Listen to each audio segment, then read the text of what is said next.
कांग्रेस ने जान करते हार के डर से षड्यंत्र पूर्वक उनके प्रत्याशी के फार्म में गलती रखी, क्योंकि ये सीट पर कई सारे कांग्रेसियों की नज़र थी। जब उनको सीट नहीं मिली तो ये खेल बिगाड़ने का काम कांग्रेसियों ने किया। कितनी छोटी बात है, कोई पंच सरपंच का भी फार्म भरता है तो क्या उसके आपराधिक रिकॉर्ड की जानकारी नहीं देना चाहिए? जो 10-10 बार चुनाव लड़ चुके ऐसे बड़े नेताओं के साथ, और वो भी राज्यसभा जैसे उच्च सदन के चुनाव में आप नाम निर्देशन फार्म भरते हो, तो ये आप जानबूझ करके षड्यंत्र कर रहे हैं। एक तरफ आपको अपने विधायकों पे भी भरोसा नहीं, इसलिए प्लेन लेकर उनको लड़ाने का, डराने का, कितने प्रकार से ये जो नाटक करने का प्रयास किया। सारी पोल खुल गई है। अब कांग्रेस को आत्मविश्लेषण करने की जरूरत है।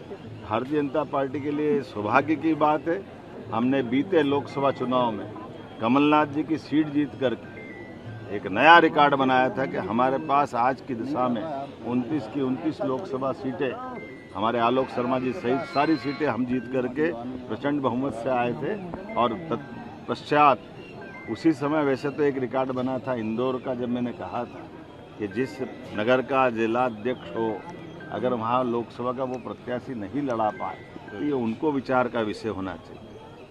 हम अगर ये बोलेंगे तो किसी को बुरा लगेगा, लेकिन ये जो बात है वो यथार्थ है।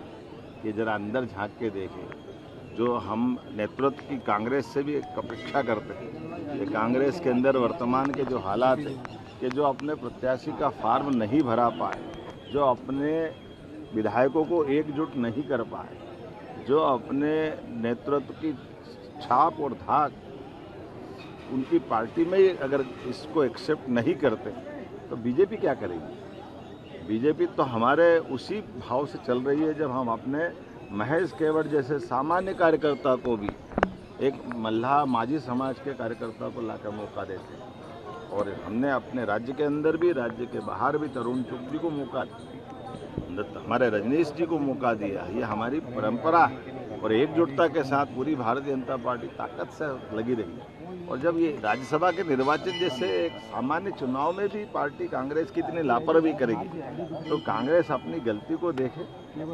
निर्वाचन अधिकारी के सामने उनने अपना पक्ष भी रखा, एक्सेप्ट भी करा कि हाँ हमने ये बात छिपाई थी।